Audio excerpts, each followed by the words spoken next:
Y'all see what time it is? Yes, yes it is. I have always made gumbo with y'all, I think 2 or 3 different times, but I want to do it this time, and I want to do it quick and fast just for y'all if you need to hop on here and get it real quick. So y'all come on, I got the chicken boiling already. I'll show y'all what I did real quick, and we've got to saute sausage, slice it up, saute it. We've got to chop all our vegetables and get this gumbo put together. The very first thing I like to do, because he's going to take a while to cook, about an hour to an hour and a half, I like my chicken to totally fall off the bone. So I put him in a stock pot, and I washed him really, really good, okay, with cold running water. He also has the liver and the gizzards and the heart and the neck bone down in there too. That will flavor our stock. That's not going in our gumbo, so don't worry. So that's going in here. We're going to strain that afterwards. And to this, I love to mimic the flavors of my gumbo when I'm making any stock. I like to mimic the flavors of whatever I'm making. And all of these are veggies and things that we will put into our gumbo. So it is also going to flavor in our stock. It will be 2 different types of flavor of the same veggie, which is a wonderful thing to do. So I'm going to do 2 cut up green onions. All of these things are pre-washed as well. 2 cut up green celery stalks, and also I use the outside ones, the ones that might be a little tougher. Well, they're great for flavoring your stock. I've got 1 yellow onion. This is actually a Vidalia onion. Any onion you have. I've peeled it and quartered it going in. I've got 3 to 4 bay leaves. Those are going in here. And then I'm chopping, a lot of times I'll just chop green bell pepper or green and red. Today I'm going to use all 4. And this is what I chop off the top of my bell peppers, is the top right here. And you just pull that stem out, and this is perfect for flavoring your stock as well. And then today I've got some pre-chopped garlic, and that is 4 teaspoons, or you could put 4 smashed cloves in here. Also to this pot I'm going to do about 2 teaspoons of salt. I love to use iodized sea salt is what I use, guys, if you're wondering. And I don't even grind my pepper. I'm just going to put about a tablespoon straight in here like that of my black peppercorns. And then I'm going to bring this chicken to a boil. I'm going to turn him down on low and let him cook for about an hour, hour and a half till he's totally fallen off the bone. While that chicken's boiling, guys, we've got plenty to do. And you know I put the tops to these bell peppers into our chicken boiling already. I love to do that. Gives it a whole different flavor. Y'all see I'm just pulling out these seeds. That whole little pod with the seeds. Just like that. I do it different ways every time. This is how I'll do it. I slice my bell pepper in little bitty strips first. Little sticks. Like that. And then I'll turn them crosswise. And you can chop. Keep your fingernails and your fingers tucked in, okay? So you won't cut them like that. And you can just chop away. And I normally just put 2 bell peppers, or about 2 cups of bell pepper. But because I'm putting all of these, I'm going to just put half of each of them.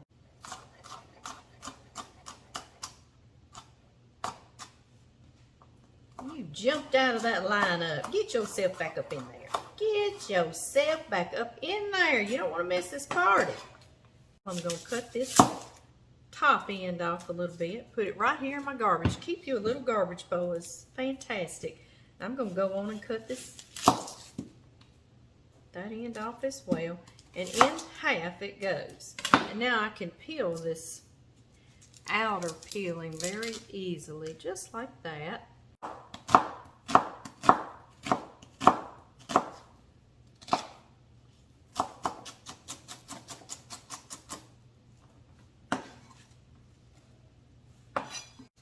I've lined them up. I'm going to cut those little bits with the roots on off.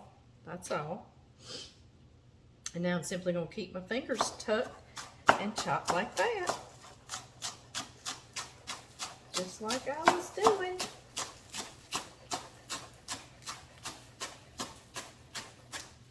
And just this very tip end, when it starts looking ratty on you, that's when you can stop chopping. The thing I want to show you is the celery. I washed it really, really good down in there, but the end is a little bit yucky looking. You know how it dries out in the store. So again, I just chopped that very tip end off, and then the very bottom at the roots as well. And this has got some veins running in it. Strings is what we call them, you know, back here, and it might be a little stringy on you. So what I do, and I hope y'all can see, I'm taking my blade at a slant. I'm kind of going almost to the back where I get on these strings, and you see how I can pull them off now, just like that. Now I'll put my celery down and I'll slice it in half. Then again, I'll slice that in half, and see, now I can make a whole lot of chops, tuck in my fingers, whole lot of chops at one time, just like that.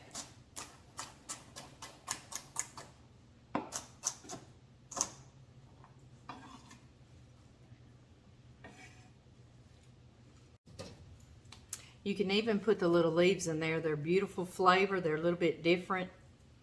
So I believe we will.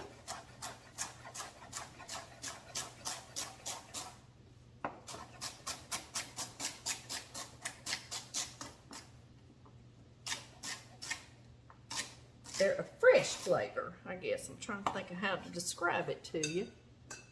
This is 1.5 pounds pack of sausage. You could do 2 pounds if you want to.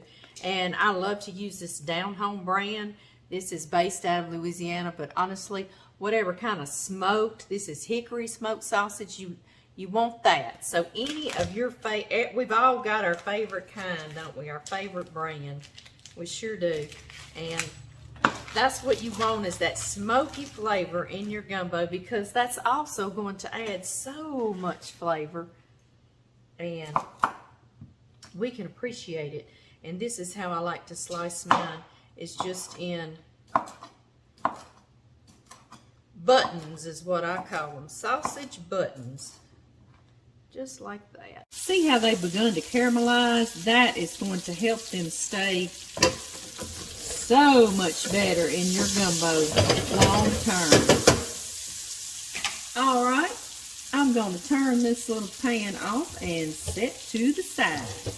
Need a really large cast iron skillet, okay, or big pot, because we're also going to add our chopped veggies to that. And I'm going to turn this on low and slow. We cannot force this browning on this roux, okay? And please never, never, never skip this step. This is what makes gumbo, okay?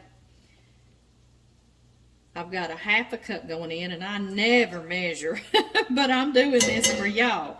I'm doing this for y'all. I'm doing this for my family in the future, and for myself in case I forget one day. I've also got whatever much oil you put in there. I'm using canola. You can use vegetable oil, peanut oil I've used. You can use butter or put some butter in there if you want to, 1/2 and 1/2. You add the same amount of flour to your oil, okay? And that is going to make a perfect roux. Roux are all different colors. If I'm making gravy, I just take it to a light golden brown. If I'm making etouffee, it's just pale. And if you make gumbo, it's going to be a deep, dark chocolate brown, guys. It's just been about 2 or 3 minutes in. You see this? It's starting to toast really good. It's just been a few more minutes, and look how much darker. This roux is looking a really nice brown. It's got a ways to go. Emerald Lagasse, I've heard him talk about it. He said an etouffee roux was something like 1 beer roux. And he said gumbo would be about a 3 or 4 beer roux. Of course, if I had 3 or 4 beers, I wouldn't want to make gumbo after that. But anyway, I thought that was cute how he put that.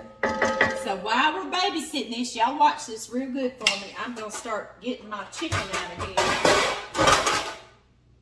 And y'all, it is falling off the bone. Do y'all see that? The leg and thigh just came out with a piece of the back. That is the way I like it. This chicken is hot, hot, hot. All I'm doing is deboning. I'm having to use 2 forks because you see how hot it is, don't you? You sure do. Now that we've got it deboned, let's chop it into bite-sized pieces. I like to chop my chicken rather than shred it, because in that gumbo it will just get stringy if you shred it, okay? So do it in some nice chopped chunks like that. Ooh, y'all, look at that. It is starting to look chocolatey, isn't it? We are so close. It's been about 10 more minutes while we debone that chicken, but I kept one eye on this, I sure did. Y'all, roux is one of those things it's love, isn't it? I know it. It sure is. You see how dark brown this has gotten, almost like a chocolate. It's like almost before you think it's gonna burn, okay? That's why you have to babysit it. But it's beautiful, beautiful right now. You're gonna say that's dark enough, but it's not gonna be. So somewhere around 30 minutes, okay guys?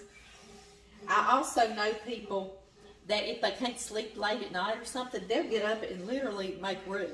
And that'll just help them go back to sleep. Or, you know, sometimes when you can't sleep, you get up. They'll make roux and then freeze it. And, you know, that would be a fantastic idea. Then you've got it on hand and you can skip this step. Right? All right, y'all, I believe this is going to be chocolatey enough.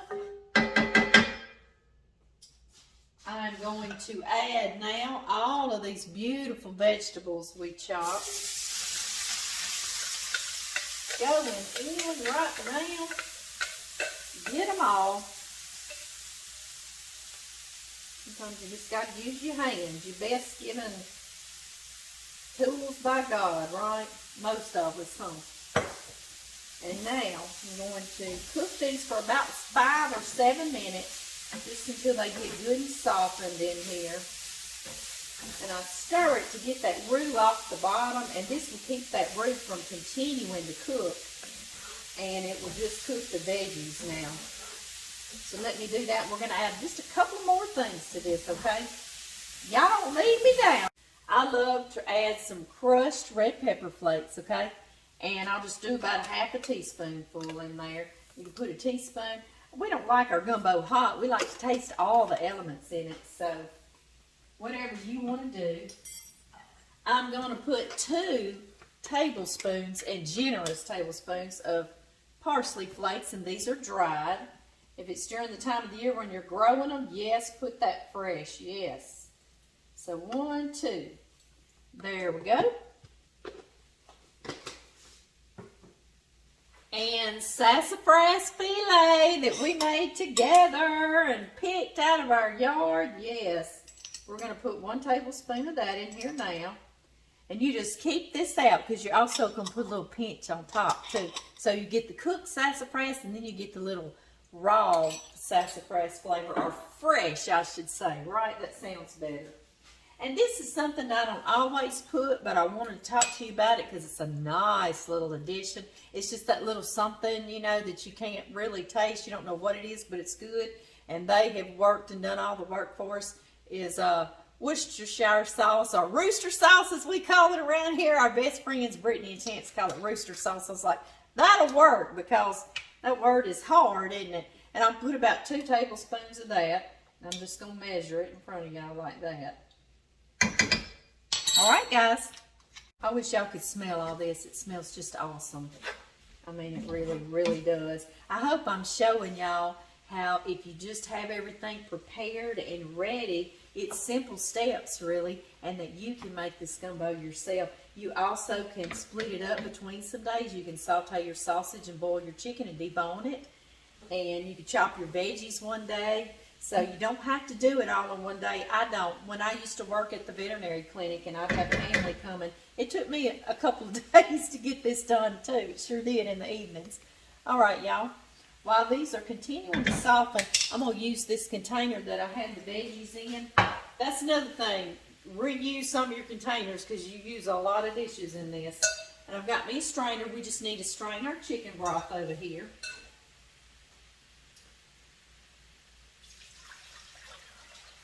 Right like this.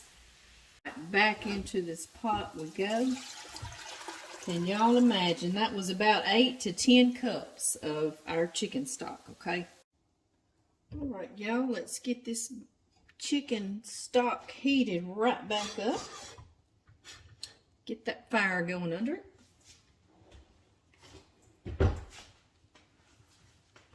Let me reach over, y'all. We've got this big, pretty pot. Let's get that in there.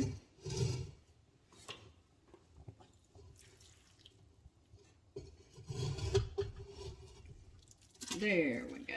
There we go.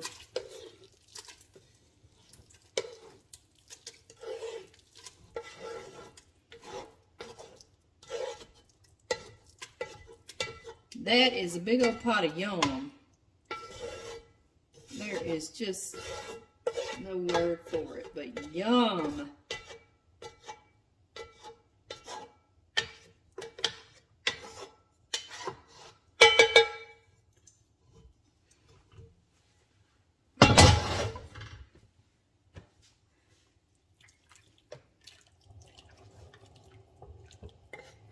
And now we're just going to get this kind of rolling again just a bit. Make sure our roux gets in with that stock and makes us a nice little, almost like a little gravy, right? We need to add all that lovely sausage. Less a few pieces that I may have enjoyed. Our chicken.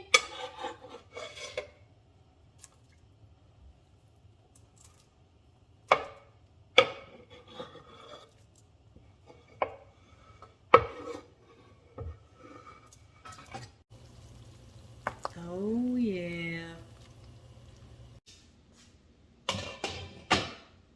I've turned it down on low, guys, and covered it. I'm going to serve us up some, though. We've got to taste it, don't we? That's right. That's always what we need to do is taste. Let me get a little chicken and sausage. If you don't want to leave it on your stove on low for an hour or so, you can put it in a crock pot. And it'll cook on warm for you for several hours. And that's the way I'll do during the holidays when my family comes to visit. That way, my crock pot takes care of it, you know. Y'all, let me get y'all a bite of sausage and a bite of chicken and some of all these beautiful veggies. Y'all ready? Open wide. I said, no, it's too hot, Amy. I do wish I could feed all of y'all some of this, but you know what? I just showed you how easy it truly is to make this yourself and feed yourself, because gumbo doesn't just feed your belly, it feeds your soul. Some rice going over here is how John and I love to eat it. A lot of people like it on potato salad too. We'll have to make that in a separate video because it's good like that too.